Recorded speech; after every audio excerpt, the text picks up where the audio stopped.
Ladies and gentlemen, good day and welcome to Five-Star Business Finance Limited Q3 FY25 earnings conference call hosted by Ambit Capital Private Limited. As a reminder, all participant lines will be in the listen-only mode and there will be an opportunity for you to ask questions after the presentation concludes. Should you need assistance during the conference call, please signal an operator by pressing the star, then 0 on your touchtone phone. Please note that this conference is being recorded. I now hand the conference over to Mr. Raghav Garg from Ambit Capital. Thank you and over to you, sir. Thank you and good morning, everyone. We have with us today the management of Five-Star Business Finance, represented by Mr. Lakshmipathy Deendayalan, Chairman and Managing Director, Mr. Rangarajan Krishnan, Joint Managing Director and Chief Executive Officer, and Mr. Shrikant Gopal Krishnan, Joint Managing Director and Chief Financial Officer. Without much ado, I would like to hand over the call to Mr. Lakshmipathy Deendayalan for his opening remarks, and post that we can open the floor for questions. Thank you and over to you, sir. Thank you, Raghav. So, good morning, everyone, and welcome to the Q3 earnings call. So, let me begin like this. Leadership. A leader is a person who takes up the challenge and comes out very successfully. We at Five-Star have taken up 3 challenges in last quarter. And not only at Five-Star, every lender or NBFCs in this country has taken up the 3 challenges. First is the foremost regulatory challenging environment. Second is the over-leverage environment. And third is the liquidity environment. We at Five-Star has come up as a true leader who has overcome these 3 challenges very comfortably, both at the regulatory, over-leverage side and liquidity side. With this optimistic note, let me get into more things which we wanted to share with you. Market always compares Five-Star with microfinance. Again, we have proven to the market that we are not a microfinance lender. With our collection efficiency and asset quality, we have proved we are not an unsecured lender, but very small ticket secured lenders to the business community of our country. We at Five-Star always says we are a collection first company. See, we always give very important to the quality, then it should be followed by the profitability, then by the growth. So that is the mantra of Five-Star always, and we always keep this mantra in our mind, collection first company. In last quarter, we adopted 3 C's to our success. First is the collections. Second was the credit, predominantly underwriting during the over-leverage environment. Third is the cost. We are happy to say we are one of the lowest cost to income entity, even adding the credit cost to that. So with this positive note, let me get into the numbers. I'm not going to speak more about the numbers. I'd like my team to talk about the numbers more in detail. But to touch upon, we have opened 69 branches in last quarter. Within that, 44 was split branch. We have already explained to the market what does split means for Five-Star, de-risking the loans and de-risking the staffs. So out of 69, 41 was split branch and 28 was a new branch. And the guidance remains the same. We'll be opening close to 70-80 branches in a full year. Next on disbursement, we have done 940 crores of disbursement, which is minus 25% year on year. Just to brief on that, we have given a guidance last earning call on bringing down our growth to 25%. The strategy was very clear. To take a hit on Q3 and do the business as usual in Q4, so that will keep our system and our business team bright. So we don't want to prolong the dullness in our business. So we took a sharper hit in Q3, and Q4 will be business as usual. Next, taking you to the AUM, we have grown our AUM to 11,178 crores, which is 25.4% year-on-year. This is as per our guidance in last quarter.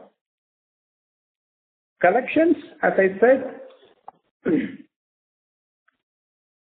from both the unique collection efficiency and general collection efficiency, the collections was more or less in line with last quarter. The unique collections was 97%, equal to same in September quarter, and collection efficiency was 98%, more or less same in the September quarter. Gross NPA, as per IRAC, gross NPA increased from 1.47% in September quarter to 1.62% in December quarter, with an increase of 15 bps. I think this is one of the best asset quality which you would have ever encountered in small ticket lenders. Just to add a very important point, which I thought to give to the market is, in last 9 months, we have written down 36 crores of assets. Even if you add back this 36 crores to the gross NPA, I'm happy to say we are less than 2%, which is 1.93% is our gross NPA. If you write back the write-offs of 36 crores to the gross NPA, which shows the collection first and the asset quality, underwriting asset quality, what we have demonstrated even in the challenging environment. And of course, the credit cost, as we guided, 0.75 to 1%. Our credit cost for this quarter is 0.69%. Now moving to the liquidity, Srikanth will talk more about that. Just to give a number on that, our borrowing cost, incremental borrowing cost in the tight liquidity environment also was one of the best. Our incremental borrowing cost was 9.56% in December quarter versus 9.57% in September quarter. With all above aspects, our profitability was very good. We were able to generate 274 crores of profit in 3 months, which is 26% growth year-on-year. And to end up, we had a healthy ROA of 8.10% and a very healthy ROE of 18.49%. So with this opening remarks, let me hand it over to my team. Let Srikanth take you through more about the numbers, what I have explained. Thank you. Good morning to all of you. As Mr. Pati outlined in his opening remarks, so this was a quarter where, in line with the demands of the environment, I think that's the most important thing that needs to be kept in mind. In line with the demands of the environment, we primarily focused on collections and then followed it up with disbursements and growth, which is very clearly reflected in our robust collection efficiency numbers and good asset quality numbers that was outlined by Mr. Pati. But before I get into asset quality and collection efficiency, let me touch a little bit on the operational metrics, where we had an active loan base of about close to 4.5 lakhs, a little over 4.4 lakhs, which is a 22% growth on a year-on-year basis. The branch count stands at 729. So we have added about 249 branches in the last 12 months. During the quarter, we added 69 branches. The split was given as 41 split branches and 28 new branches. Disbursements, we had consciously slowed down so that we can be in line with our guidance. And based on the disbursal of about 940 odd crores, we ended with an AUM of 11,178 crores, which represents a little over 25% growth on a year-on-year basis. As we had informed you last quarter, we had dropped our yields on the incremental loans during this quarter, so which had seen our yields dip by about 15-20 basis points for this quarter. The good point is the average cost of funds came down by 2 basis points. So from 9.65, it had dropped to 9.63. So there was a slight compression in the spread, but this is natural given the drop in yields. Consequently, there was a drop in NIMs as well. So our NIM dropped from 16.8% Q3 of last financial year to about 16.56%, which is primarily on account of the drop in yields and some increase in our borrowings. The cost to income remains robust. So we are at about less than 35%, 34.87% to be precise for this quarter, as against 34.42% in December of last year. So as we have been guiding, we are maintaining our numbers and we will continue to operate at around the 35 to 36% kind of cost to incomes. And when we mean cost to incomes, we include the credit cost as well. So in the presentation, we have given the breakup of what is the operational cost to income and the credit cost to income. So this has resulted in an ROA of about 8.1% and an ROE of 18.5%. One of the other biggest positives during the quarter, and this is something that the markets had apprehension about, is on the drying up of liquidity in the system. But I can very confidently say that Five Star continues to be one of the attractive institutions in the eyes of the lenders. Even during this quarter, we were able to onboard lenders like HDFC Mutual Fund, HSBC Mutual Fund, SIDBI. All of these people came in for the first time. And SBI, which is the largest lender to us, also gave an additional fresh sanction of 500 crores. So out of these sanctions, we are actually sitting on unavailed drawals of about 600 crores after availing about a little over 1,000 crores. The other good part is the cost continues to remain flat. So we borrowed incrementally at about 9.56%, which is largely in line with what we had borrowed last quarter as well. On the book, our cost has come down by about 2 basis points from 9.65 to 9.63. So there are 46 lenders to us today. The other strong point is our reliance on banks. As we have guided to you in the past, we are trying to diversify our borrowing base. So our reliance on banks has actually come down from 70% to 65%, with 35% of our borrowings coming in from capital market, from developmental institutions, both domestic and international, which is a significant positive for us. So during the quarter, we received sanctions of about 1,400 crores, drawing about 1,045 crores. And as of December, our liquidity buffer stood at about 2,145 crores, and without including unavailed sanction lines of about 600 crores. So from a liquidity perspective, I think we are very well placed to take care of the asset growth that will come in the quarters during the Q4 and the next financial year. Collection efficiency, there was a marginal dip, but I can say that despite the stressed environment where people have seen significant drop in collection efficiencies, increase in credit costs and asset quality going up, we only saw about 30 basis points drop in our unique customers and 40 basis points drop in our collection efficiency. So while there is a little bit of an inch up in our 30 plus numbers, which has increased by about 70 basis points on a QOQ basis, we believe that, this is, given the times, I think these are extremely good numbers that the company has managed to achieve. And from here onwards, it should hopefully look better, because Q4 typically tends to be a very good quarter for every financial institution. On the provision coverage, I think we are still remaining attractive. We are not dropping our guard at all. Our provision coverage on the overall book has gone up by 1 basis point from 1.65 to 1.66%. On the stage 3, we continue to maintain over 50% provision coverage. There has been a little bit of drop in stage 3 and stage 2, but this is compensated at an overall level. The drop is primarily on account of some overlays we have created on the restructured portfolio, and in line with the runoff of the restructured portfolio, there is a natural reduction that's happening. While we actually look at the overall PCR to the provision coverage on the overall AUM, which remains fairly flat, and we will continue to keep maintaining the appropriate level of provisions in the quarters to come. Lastly, we had a profit of 274 crores, representing a 26% year-on-year increase. This has resulted in our net worth crossing 6,000 crores. We ended with 6,017 crores.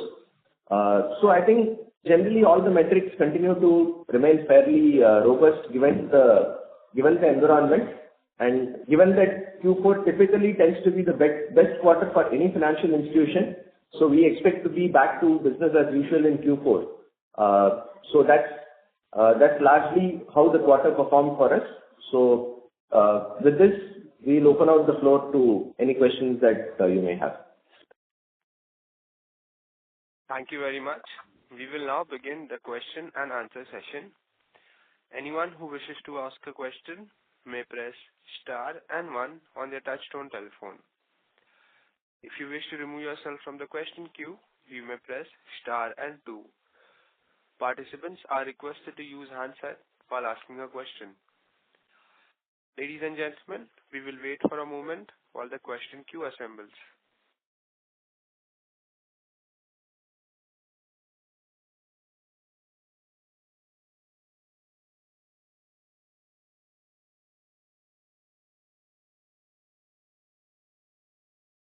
The first question is from the line of Ayush Sharma from Alder Capital. Please go ahead. Yeah, good morning. I hope I'm audible. Good morning. Yeah. Hi, good morning. Congrats on a decent result, sir. Mr. Pati, I just had a couple of questions. First was on the asset quality. So it has been essentially of late that the current stage 1 bucket has been on a slight decline, and while the other buckets from stage 1 to 3 are rising steadily as a percentage of AUM. And nevertheless, the ECL provisioning has not been in place to counter that phenomenon, and even that has been on a decline. So basically, the buckets are basically trickling down. So and this has been seen since the onset of the current financial year. So I just wanted to understand the strategy behind it, and is it because that you were focusing on protecting the profitability of the company, or what is the strategy? I just wanted to know. So yeah, that's about it. So Ayush, clearly I think what you said and what we are doing is completely on the opposite side. It is not as what you are thinking. So there is no release in provisions to boost our profitability, and that's why I very clearly mentioned in the opening remarks itself that on an overall basis, our PCR remains at flat to the last quarter. See, today the entire ECL framework is based upon the profitability of default and loss given default. And one of the strongest points, if you even go back right to our DRHP days and thereafter when we have been giving our quarterly results, is that our LGD continues to be fairly low. So we have an LGD of about 10 to 12%. Now, that means typically on a stage 3 book, based on the data of the last 5 years for PD and last 7 years for LGD, you are only required to maintain about 10 to 12% of provisions, against which we are maintaining more than 50% provisions. So that's the kind of coverage that we are doing. It's a fully secured product. Now, given the secured product, it is only a question of a timing difference between when it becomes an NPA and when we are able to realize the money. So when your LGD is at 12%, and we have also taken a write-off during this year, like Mr. Pati said, we have taken a write-off of about 36 crores. Now with this, it becomes very difficult for you to keep tweaking the ECL model to keep providing higher. Despite all of that, we are ensuring that on an overall book, our provisions are not dropping at all. So if you look at the last few quarters, we have been consistently maintaining around 1.6 to 1.65% of provision coverage on our overall AUM. While there will be some bit of movements between the various stages, because it also depends on, let us say, which segment of the book is flowing to stage 2, what is the kind of LGD you have on the stage 2, and what is the kind of PD. So there are a lot of dynamics, but very clearly, the question that you asked or the impression that you are carrying in our mind that we are dropping our provisions to get our profitability to a certain level is clearly not right. Okay, understood. That helps. And on the one on the NPA classification, as you said, so the SARFAESI disclosure agreement that you've been providing us with on the website as of December 2024. So the outstanding amounts are way above and beyond the average ticket size of the company, and even they are more than the 10 lakh limit for loans, over which you have only, although 1% in the portfolio. And this comes out of the 4% of your portfolio with respect to the vintage of loans. And the NPA classification timeline is also 2015 to 2018.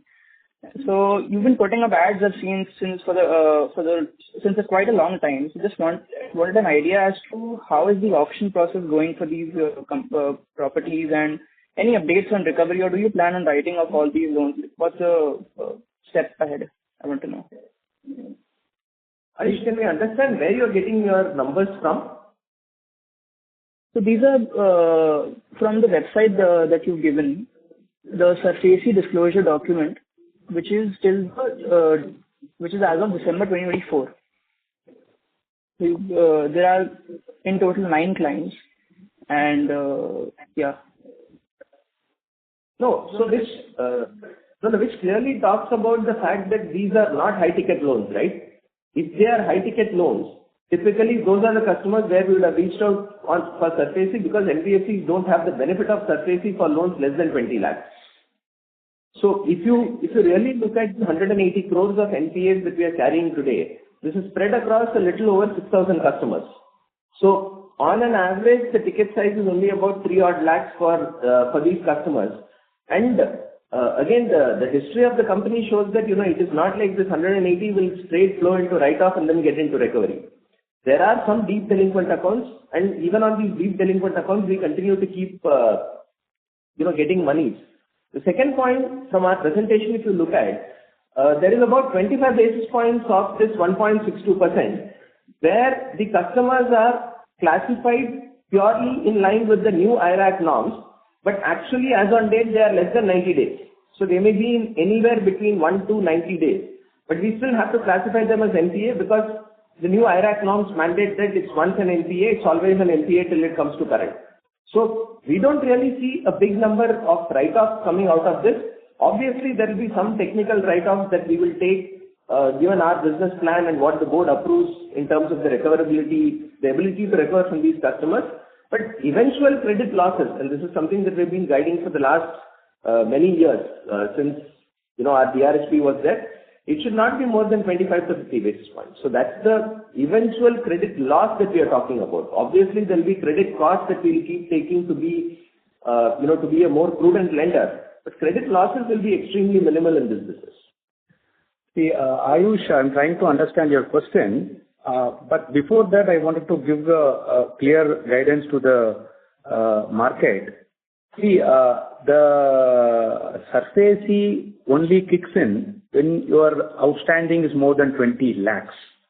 5-star's average ticket size is 3.5 lakhs.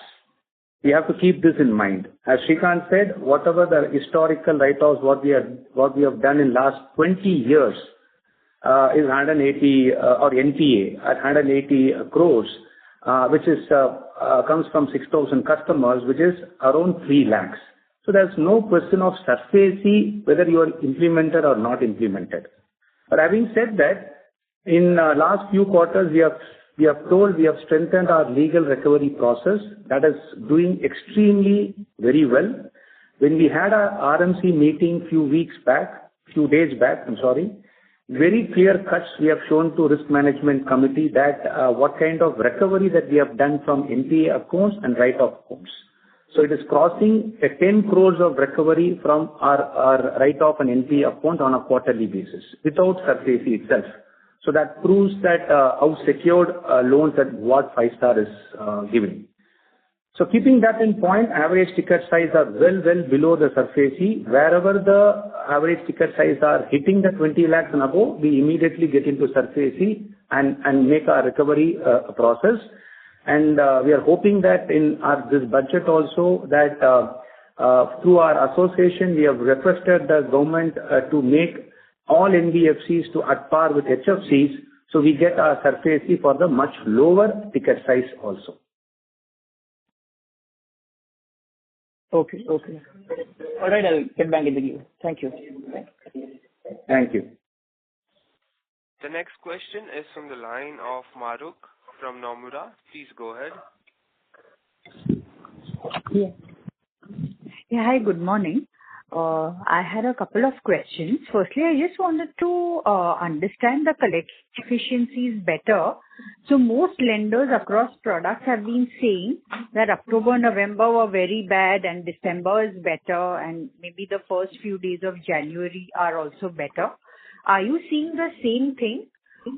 And the drop in collections in the third quarter is in sync with the rest of the right? And if you could explain the reasons for the same. I mean, the reasons you guess led to a drop in collection efficiency.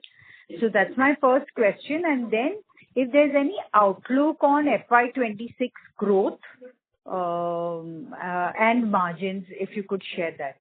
That's my second question. Yeah. Thank you, Maru. On the first question, yes, the people, the lenders are right. The entire NBFC sector or banking sector faced some kind of collections drop in October and November, predominantly to the festival, weather, rainfalls across south. So that was true. December picked up very well, and it is continuing in January. So Five Star is also seeing the similar trend. So we are very confident that Q4 will be better than Q3. From an outlook perspective, as I said in last earnings call, we will revisit our business outlook at the end of March quarter. So I'll come out with the outlook in the April earnings call more clearly. Okay, but just to clarify, the drop in collection efficiencies happened because collections got difficult in rains or that just people don't pay during festivals or? See, from Five Star perspective, I was referring to the general lenders community. From Five Star's perspective, as we have been saying, we have been lending to middle and lower middle class people. Their incomes are intact. Their incomes are not dropped substantially. But the collection efficiency of some of the lenders dropped very drastically because of over leverage and unsecured. So Five Star is very clear. We are a secured lender. When a secured lender reaches out to our customer, the repayment culture is completely different. So that is what we are witnessing in Five Star, even in the difficult quarters. Yes, of course, we have to connect the customers little more and walk to their houses little more. That is for sure in last quarter. But we were able to get our EMIs on time. Got it. Thanks. Thanks a lot. Thank you. The next question is from the line of Renish from ICICI. Please go ahead. Yeah, hi, sir. So just two questions. First on the 30 plus DPD. So we have seen that sequentially it went up by almost 70 basis points. Now, of this incremental 70 basis point, could you share some qualitative data in terms of, what percentage of this could be because of the MFI borrower overlap, and how much of this is due to season and we sort of will get back, those accounts in Q4? Renish, there are no specific trends that we're able to observe on the increase of 70 basis points, which moved into 30 plus DPDs. This is seen across. We would like to blame it more on over leverage, which cannot be restricted only to MFIs. So in some scenarios, we have seen that the over leverage has happened because of unsecured personal loans as well. So it's more a trend of over leverage than MFI is what I would like to put it as. Got it. So, okay, so let me put it this way. So, do you feel this is a sticky, because let's say if customers are over leveraged, it is right to assume that by Q4, there will be some less over leveraging or maybe a higher debt servicing capability, and hence we'll get back those accounts. I mean, how one should read this data for Five Star? The way we are handling this scenario, Renish, is that we are arresting forward flows first. So the core focus of the company is how do you ensure that they are staying in the same buckets and we are able to collect at least one EMI per month from these customers, which will be our critical focus at this point of time.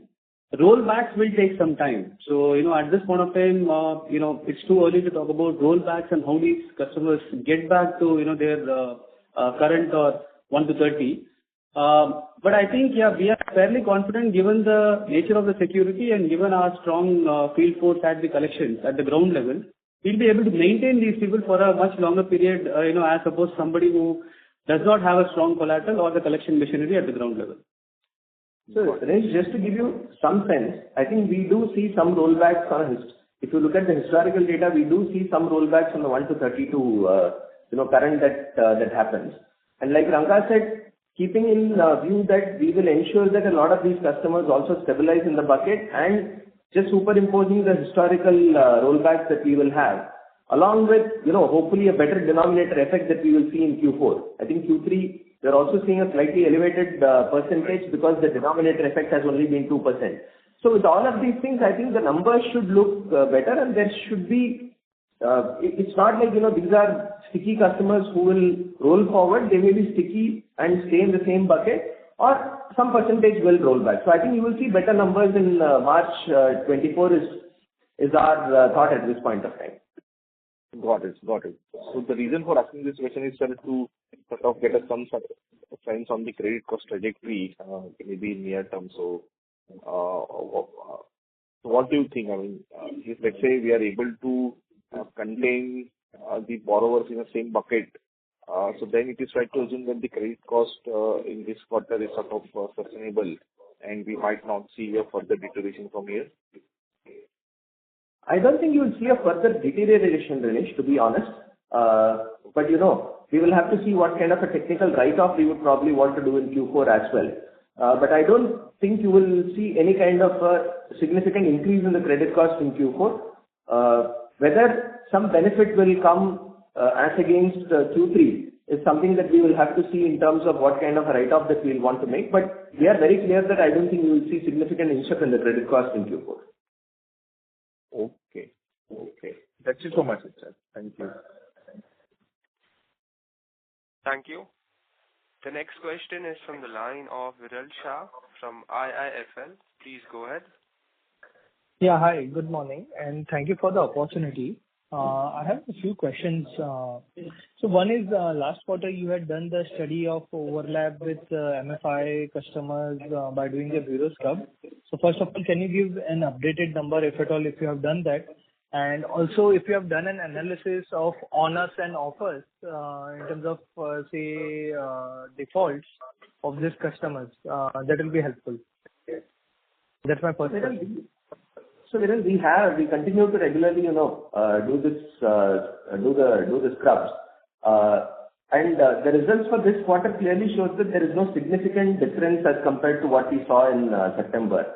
So the numbers are broadly the same. Yes, there have been, some customers who from over-leverage became under-leveraged. There have been some customers who became over-leveraged because of other institutions giving loans, but broadly the number remains the same.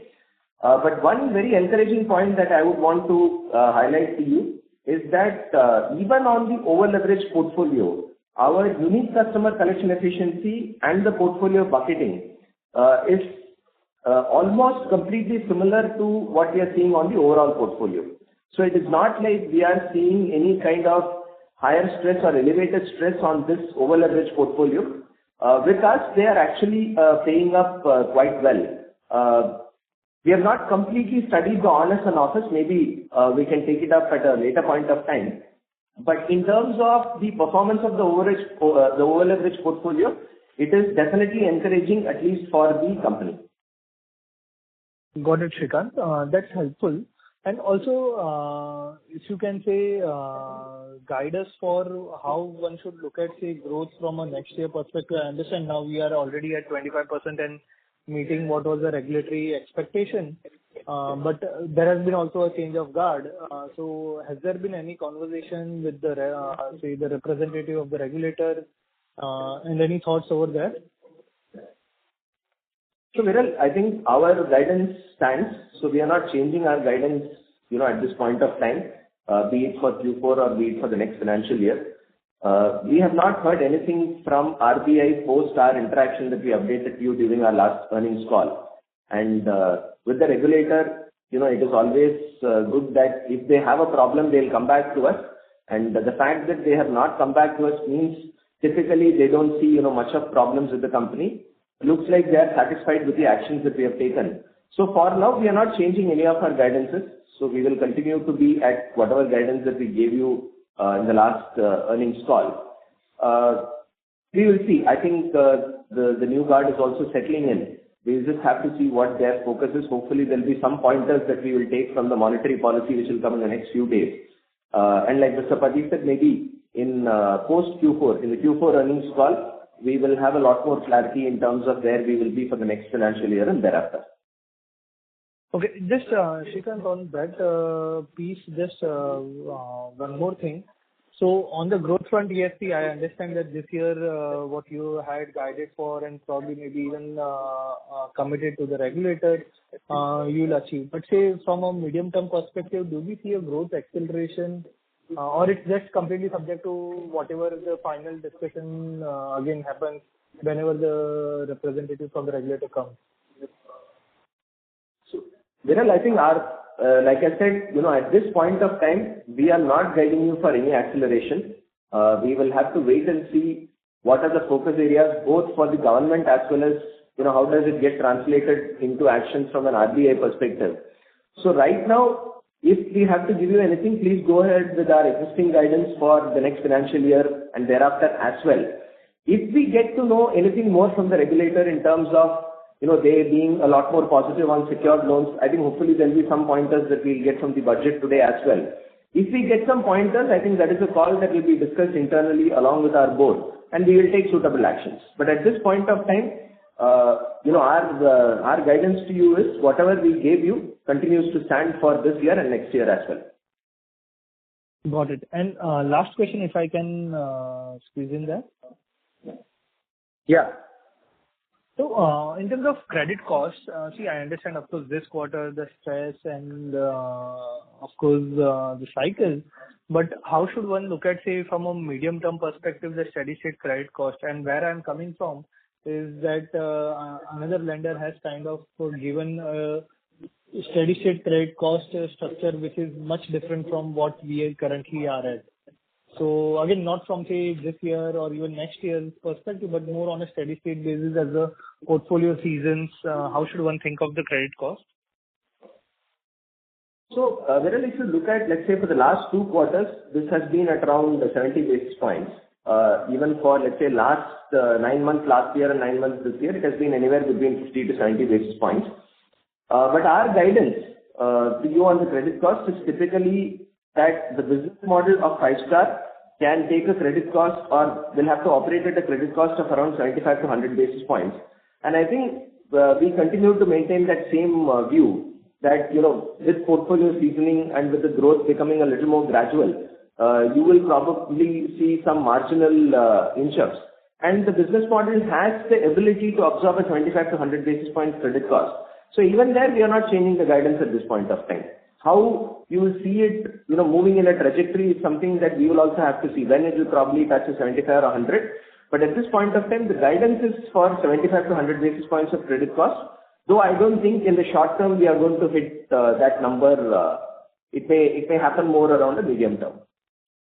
Got it, Srikanth. Really helpful. Thank you and all the best. Thank you. The next question is from the line of Chandra from Fidelity. Please go ahead. Hi, good morning. I had a few questions. One, Srikanth, could you just explain just the reason for the high write-offs, and you sort of seem to be indicating that you'll have write-offs again in the fourth quarter as well. That's question one. Second, with the MFIN guidelines coming from April, trying to understand a couple of things. Can it result in maybe additional stress on some of our customers at this point in time, or conversely, can it result in more demand for our product at some point in time? Third, have you all taken any credit calls, for example, not to underwrite customers who have more than 2 loans outstanding, for example, at the point of disbursement? And the last that we know was, and correct me if I'm wrong, was you had a 25% guidance for this year, but you hadn't put out a number for next year. Are you saying that we should assume that next year is also 25%? Thanks. So, Chandra, let me go from the third. See, we were very clear that we will revisit our growth guidance after the March quarter. That remains the same. So there is no change as of now. So we will come back after the March quarter, depending upon the environment around us and the regulatory thought process. we will take appropriate steps is what we said in last quarter. That remains the same. So we will come back on the April earning call. That's on the third question. On the second question. Write-offs, MFIN guidelines. On the second question, yes, MFIN guidelines, initially we were happy that it's going to come in from January 1st onwards.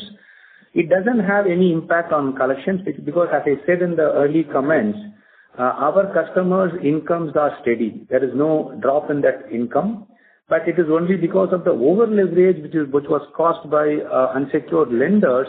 There are some stress from those customers' perspective.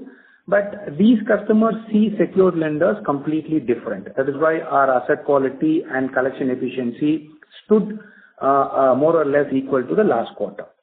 So, yes, on the advantage side, if the guardrails stuck in April onwards, that will create a good demand for middle and lower middle class customers to come to 5-star. That is most positive way. But we have to wait and see whether they are going to implement in April or they are going to further delay it going forward. Srikanth, on the first question. So Chandra, before getting into the first question, I just want to add one point on this MFIN question that you asked. See, I think your assumption stems from the fact that their incomes are not sufficient to repay, so they are actually taking loans from microfinance institutions to repay institutions like 5-star. I think that is where we have a different view. Our view is that their incomes are adequate to repay, let us say, the original loans that they had, which are predominantly secured loans. And the rollover that they were doing is more of unsecured loans with unsecured loans. And that is where, the unsecured unsecured lenders have had to take a lot more credit costs in the last 2-3 quarters as against secured lenders like us. So, given the way that you look at it, our belief is that rather than more stress coming through, we'll probably see a lot more demand, because these are customers who are probably going to MFIs for their working capital or for their other requirements. Now, given that MFIs may not be able to service their demands, there is a possibility that our demand will go up. In terms of write-offs, Chandra, I think the point that we have always been holding is we will continue to take technical write-offs, because there is an ability on the P&L to take these technical write-offs. It also gives some bit of a tax benefit to us. So even the write-offs that we have taken during this quarter is a lot more technical in nature. We will continue to keep taking this depending on what we believe is the appropriate number for the company, both in consultation with the board and as well as the auditors. So, I'm not guiding you for a similar number next quarter. I just said, even if we take a similar number next quarter, where we'll be at in terms of credit cost, this is a decision that we'll probably take closer to the quarter end rather than at this point of time. One other question that remains is in terms of the credit call on the over-leveraged customers. Ranga will give his thoughts on that. So Chandra, on the over leverage, see, that's the integral part of our credit decisions even before the crisis. So the debt obligations of any customers is already taken. We are very closely watching even from the bureau data in terms of how the over leveraged customers are behaving to us. At this point of time, we are not able to find any great difference between an over leveraged customer's behavior for 5-star vis-a-vis the other customers. So we have not taken any radical changes to our credit policy in terms of changes from what we were doing prior. But of course, our analytics throws, specific pockets which need some, guidance or a change depending on a particular region or a particular state. Those tweakings are happening like as usual this quarter also. Sure. Got it. Maybe just if I can just squeeze one last one. Just the slowdown in disbursement this quarter, is it, how much of it was more the environment related call and how much was that we just needed to immediately just wanted to get to 25% AUM growth? So, Chandra, it's a combination of both. I would probably say it's a little bit skewed in terms of the getting to our guidance. And like Mr. Pati said, you don't want to sort of keep the negativity in whatever little bit even in Q4. So I think given that we wanted to be at 25% growth, we just took a call to take that to sort of fine-tune our disbursements during this quarter. So I would say it is also a call taken given the current environment, but largely to get to our growth guidance. Thank you. Thank you. The next question is from the line of Abhijit Devriwal from Motilal Oswal. Please go ahead. Yeah, good morning, everyone, and thank you for taking the question. So just two questions. First thing, just trying to understand, while we have already guided that credit costs in Q4 should not be very different, even if we take write-offs again. So what I'm trying to understand is, directionally, from a stage 2, stage 3 perspective, again, what I'm trying to get at is, at some point we have acknowledged that whatever increase in stage 2, stage 3 that we have seen is because of over-leveraging, not necessarily MFI. And given that, what we have seen, at least in unsecured retail, typically, stage 2, stage 3 tends to go up for a few more quarters, right, before things can start getting better. So for us, given that it started predominantly in the last 2 quarters, and like you'll acknowledge, unsecured retail problems have been there for slightly longer than that. Do you think there is a reason to believe that maybe for the next few more quarters, the trends on stage 2, stage 3 will be like what we have seen for the last 3 quarters? Abhijit, firstly, I think, what you're seeing in Q3 is a combination of 2 things. One is, there is a certain set of customers who have flowed forward. Multiple reasons. Could be because of general stress in the environment, could be because of, the economic conditions that prevailing, some bit of over leverage also which we are seeing. And the bigger part specific for 5-star is also because we have fine-tuned the disbursements to reach to a particular percentage of growth guidance. It's a combination of these 2 is what is showing you the fact that the slip-ups has been a little more than what it actually is at the ground level. Now, we are very clear that in Q4, the growth guidance stays for 5-star, which means, you will have a denominator effect, along with the fact that, it's also going to be the end of the year, which is generally the best quarter for any lender at this point of time. Notwithstanding this, please also relate to the earlier response that we had given, that at this point of time, the focus is ensuring that people are stabilizing in those particular buckets and not in rolling back. It's too early to comment for us to see, if people will come back to roll back and we'll get back to the position of what DPDs we had 2 or 3 quarters prior. So we are not commenting on that at this point of time, but we are fairly confident of containing things at broadly similar levels of what we are seeing at this stage. Got it. So basically the takeaway is that, we are at this point in time confident that we should be able to hold our 30 plus DPD at current levels rather than seeing it increase from here. Abhijit, more or less, of course, we're all crystal gazing in terms of how Q4 will pan out. But I think, it could be in similar levels is what we feel at this point of time. Got it. This is useful. And then the only other question that I had, again, kind of circling back to the provision coverage, Srikanth sir has already explained that some bit of it was because of the rundown in the restructured portfolio which had management overlays, but that is fair. But sir, over the last 1 year, 1% kind of a PCR coverage decline in stage 2, 4% kind of a PCR coverage decline in stage 3. But ECL models inherently, all ECL models that we hear from other companies inherently also factor in macroeconomic factors. And where, we also acknowledge macroeconomic factors have been weak. Then shouldn't, intuitively our models tell us that we should provide more rather than the coverages coming down? So Abhijit, your point is valid partially, where, obviously macroeconomic factors play a part. But the way to look at it is the company-specific factors play a significantly larger part than the macroeconomic factors. So typically, like I was telling, we have PD data in the model for 5 years, and we have LGD data for 7 years. Now, if you just go back 5 years, which would be around 2020, 2019 and all that, during that time, you would also have seen PD at a little more elevated level, being COVID-1, COVID-2 and all. So the PD data itself for a stage 2 would have been higher. But if you look at the last, let's say 6 to 8 quarters, we have consistently been making improvements in our flow forward rates. So which means that the PD is lower. The second is, given that LGD is taken for the last 7 years, and we have always had a very strong LGD. Now, you put both of these together, the improvement that we are seeing in PD and LGD is a lot more compared to the impact that macroeconomic factors will have. So, that's what I was telling you, at an LGD of 10 to 12%, technically it would mean that I just need to create 10 to 12% of provision on my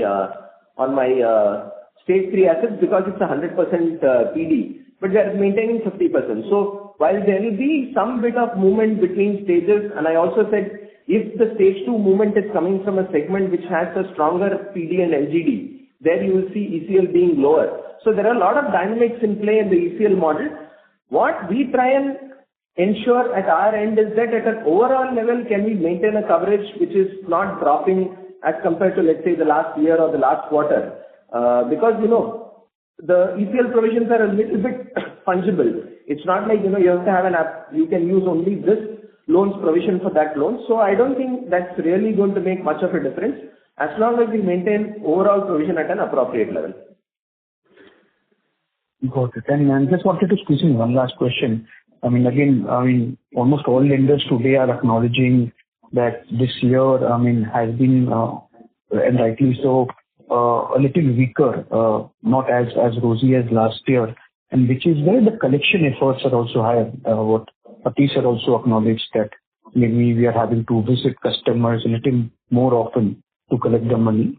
So for us, will that reflect in our employee expenses or how should we think about it? Abhijit, we have, as part of our structure, we have provided collection support to all the branches already, and we keep evaluating that. Wherever we believe, there are some regions or some pockets which need additional collection support, we have already enhanced them. So what you are seeing in our Q3 numbers is reflective of any changes that we have already done for providing a little bit of additional support in certain pockets. I don't think, we are going to materially change anything from the way that we have been doing business. The business model includes both business officers and collection officers at every branch.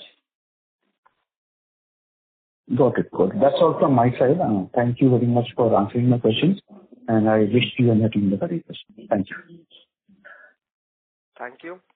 The next question is from the line of Vikas Mistry from Moonshot Ventures. Please go ahead. Thanks for the opportunity. I have a slightly longer term question on strategy as we move our AUM from 10,000 crore to maybe 40,000 crore. Are we comfortable with the number of the overlay with a customer which stands maybe 30% in the last quarter? We know that the behavior is slightly different for secured and unsecured, but are we comfortable when we have a 4 times, 5 times larger book? So because for last 20 years, we have been doing lending to the small ticket, secured small ticket loans for the business customers. And we have been seeing the similar trends. And this is the 4th crisis that I have been seeing in this lending universe, starting with Andhra crisis, COVID 1-2, demon, and now the over leverage. I'm happy to say that in all this crisis, Five-Star came out very successfully because we strongly believe this segment of customers are one of the safest. But having said that, this over leverage is also taught us a lesson. How does we have to handle this over leverage for a small business loan customers?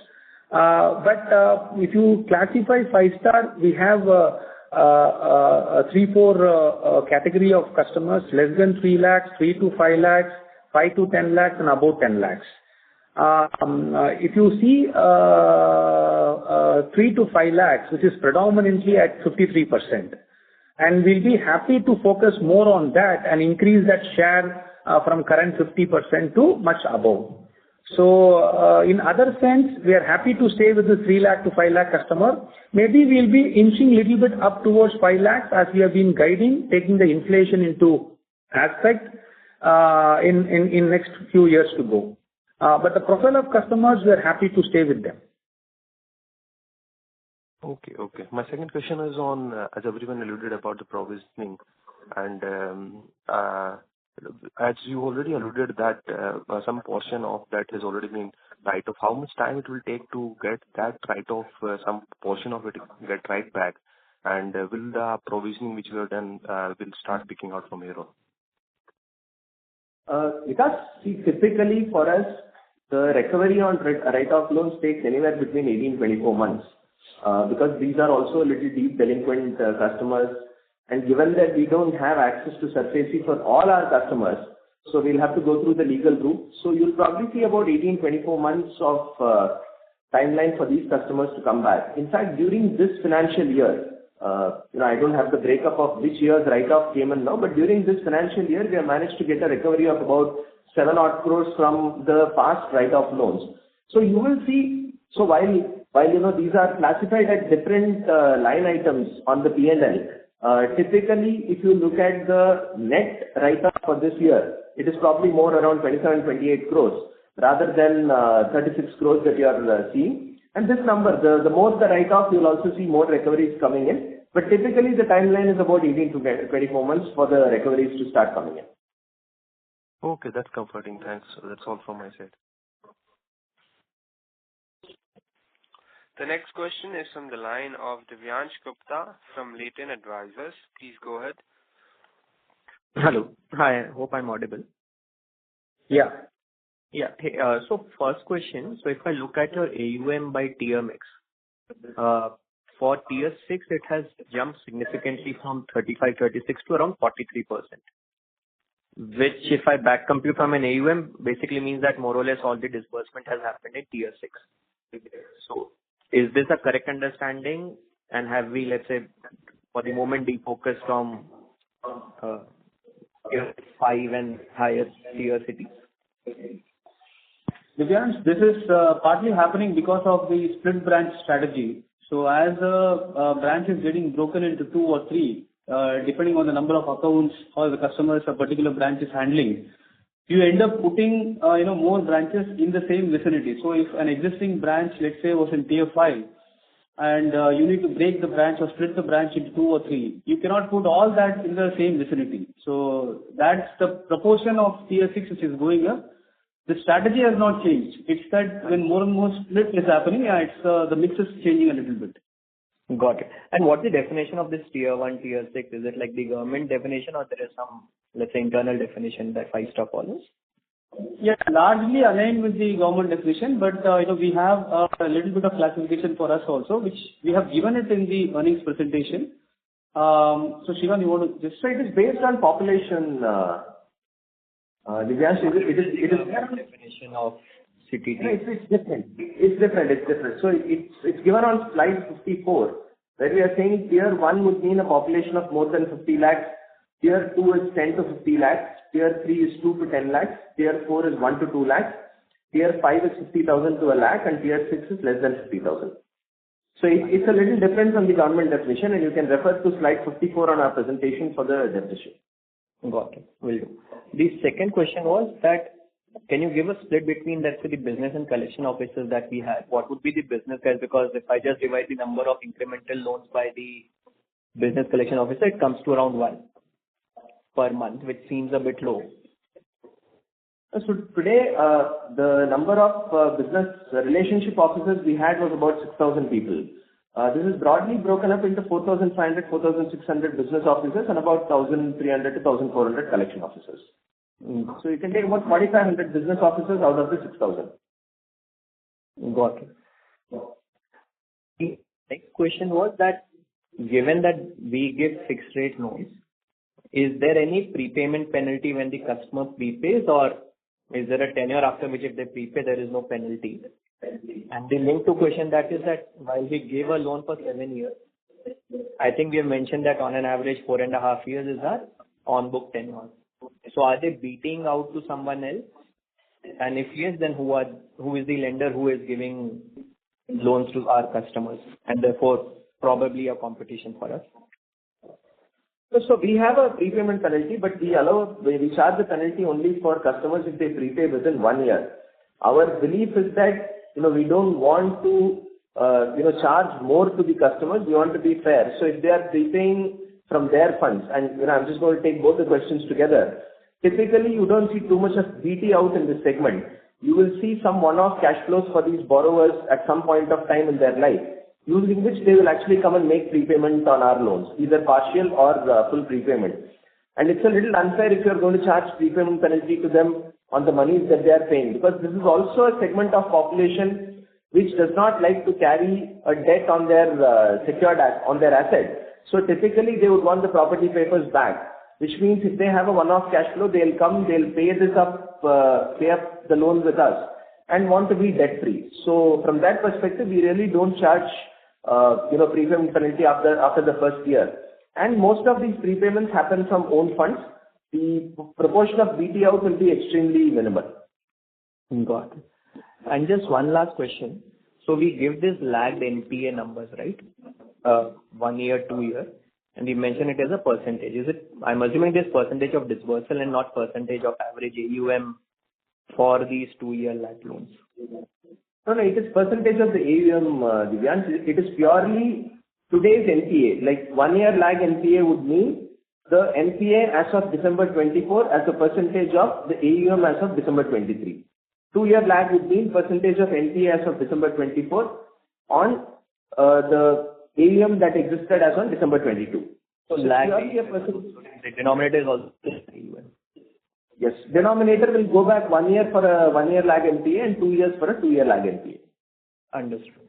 And what would be this number for, let's say, 4.5? So basically, what is our ultimate NPA when, let's say, on an average 4.5 years tenure, behavioral tenure? What has been It's too far-fetched. In fact, there are a lot of people who have been questioning even 2 years is far-fetched, because you are essentially, the assumption is that the loans that you have built in the last 2 years are not going to become NPA at all. And if they become NPA, you're not giving a denominator benefit. So if you go back while we don't have the numbers and we don't even want to give out the numbers, but I think it's a little too far-fetched. The better way to look at would be, what is the disbursement at that point of time and the NPAs on that book from a static pool perspective.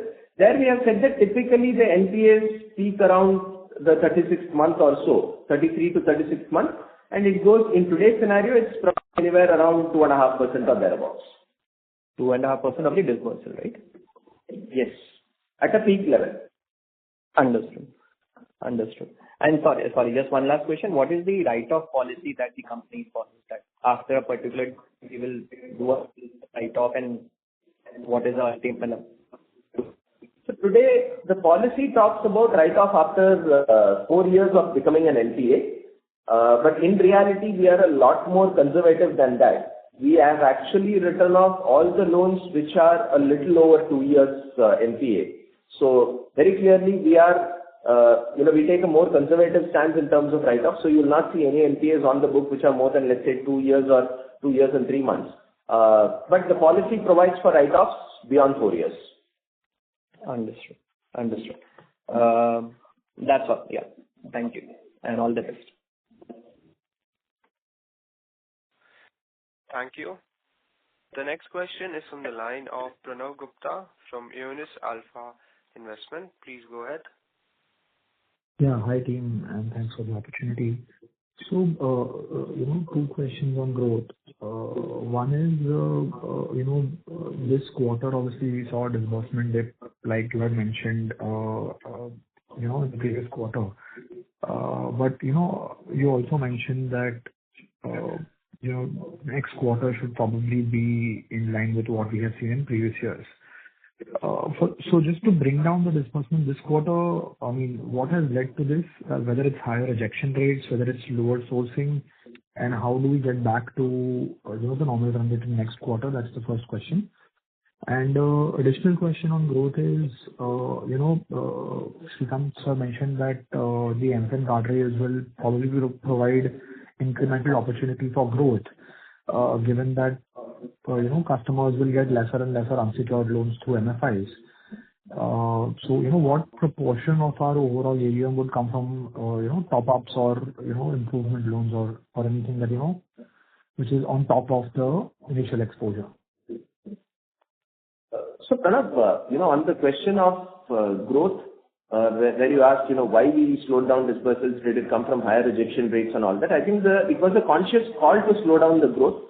So which means the focus was a lot more on collections than on, incremental business. And that is something that we sort of sensitized the field to do. So it's got nothing to do with the demand on the ground or in terms of any higher rejection rates. Obviously, we had put in some additional elements into our credit underwriting model, but I don't think those have materially contributed. The main contributor is a conscious call to slow down to get to our growth guidance of 25%, which we have managed to achieve. See, in terms of the second point, the MFIN guardrails. See, our belief, I think fundamentally we have a little different perspective and you guys have a little different perspective. You all think that, people are taking unsecured loans to pay up secured loans.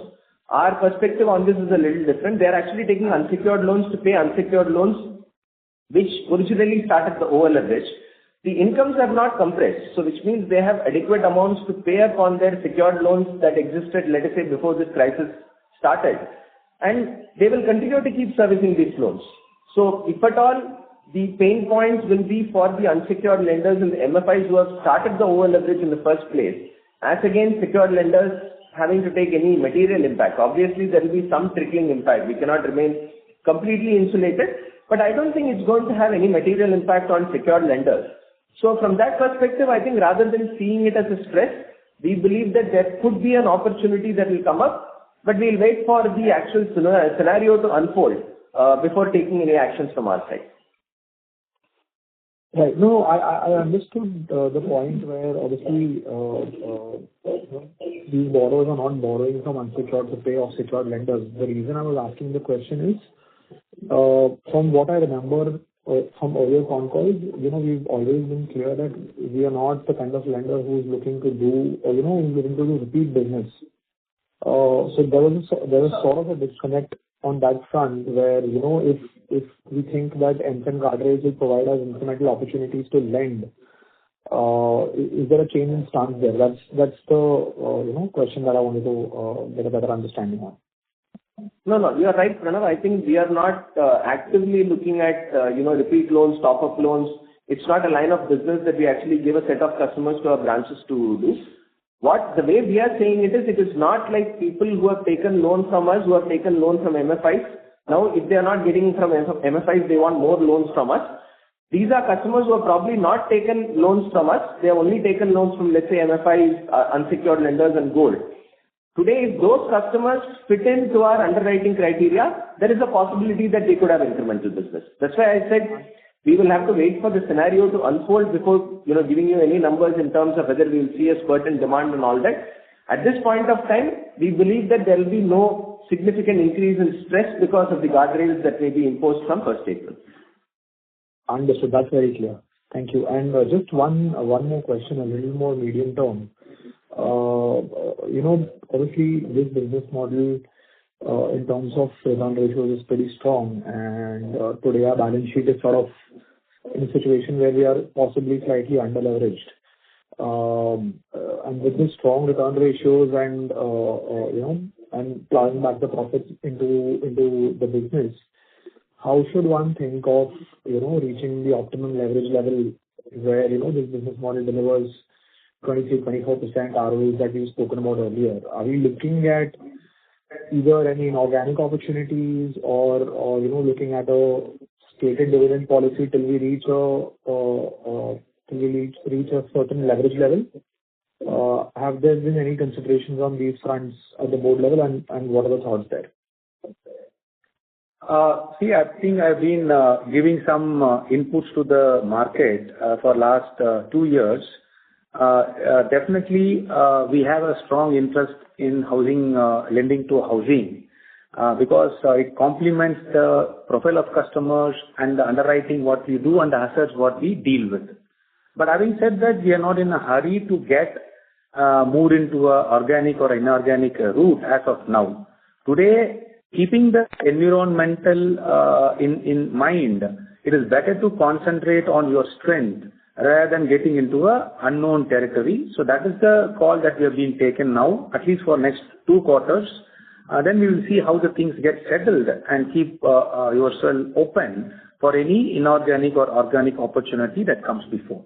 But as we speak today, there is nothing on our table. We keep strengthening our business model, what we have been doing for last 20 years. That's the simple role that we are going to play. Right. And anything on the stated dividend policy, maybe till we reach a particular leverage level, anything on that front? Yes, we as and when we reach a milestone, definitely we wanted to share that. We are waiting for that. You will hear the good news very soon. Sure. Thank you so much, sir. Thank you for answering my questions, and good luck for the future quarters. Thank you. Ladies and gentlemen, this will be our last question. It's on the line of Manik Bansal from Master Capital. Please go ahead. Hi, sir. Thank you for this opportunity. So my question is on, what is the problem highlighted by RBI? Is it with respect to yield? Because we reduced the yield by 200 basis points post the RBI's direction. So is my understanding correct? So, Manik, first of all, let me categorically clarify there have been no problems highlighted by RBI. So it is just that they keep giving some inputs, be it on the growth side, be it on the lending rates and all that. And, their perspective of how the environment is shaping up, whether there is a crisis that is getting built up, is it the time for, being a lot more proactive on growth, or you need to be a lot more proactive on things like risk management and governance. So these are pointers that RBI keeps sharing, not just with us, but across the various NBFCs which are there. And it is up to us to take the appropriate actions to ensure that it's not just a question of satisfying the regulator. It is a question of doing things which are right for the company from a long-term perspective. And that is what we did, both from reducing our growth guidance a little bit and dropping the yields. See, the dropping the yields was anyway on the cards for a long time. We have been clearly indicating to the market that we wanted to drop the yields on our incremental disbursements. And both of these were done at the time that we thought was appropriate. So there is no problems that the regulator is highlighting, but we also have to keep track of the comments from the regulator and take appropriate actions that will hold the company in a good stead for the next, let's say, 10-20 years. Okay. So one more question. Since FY22, the main geographical presence of Five-Star is Tamil Nadu, Telangana and Andhra Pradesh, but the other states are not able to contribute that much. Is there any difficulty being faced in that geography? There is no major growth. We are having a concentrated growth from 3 states. Manik, we started life in Tamil Nadu. Today, Andhra Pradesh has overtaken Tamil Nadu, and Telangana is the third state which is contributing at least 20% of the AUMs. In the business of lending, we cannot be in a hurry to go and open, in unknown locations. But having said that, today we have more than 100 branches beyond the south in the rest of country. The rest of country is growing at a healthy pace of 50% CAGR at least. So we will continue to monitor it very cautiously. We are investing in people, we are investing in locations, and that portfolio will continue to grow. But categorically, it's not that we have to suddenly achieve a particular share from the rest of country, and hence we are not going to do anything which is sudden and knee-jerk reaction. We will grow it in an organic manner and a careful manner. One last question, what is the BT out percent and average credit score of the borrower that we lend? Today, BT out will be more around 2 to 3%, yeah. So it's not a very significant number. It's not like there are too many players who are willing to acquire these customers, because it's also not an easy customer segment to serve. You need to have the right infrastructure in place to serve these customers. So BT out, our belief is will remain fairly muted for the foreseeable future, at least short to medium term. Today it's around 2 to 3%. And average credit score of the borrower? About 500, 550, 500 or so. Average I'm talking about, but you will always have borrowers who are above that level, below that level, but broadly we should be about 500 credit score. Okay. Thank you. Thank you. Ladies and gentlemen, that was the last question for today's conference call. I now hand the conference over to the management for their closing comments. Thank you all. Even on the budget day, I'm able to see a good number of participants to take up the call and understand what we did in Q3.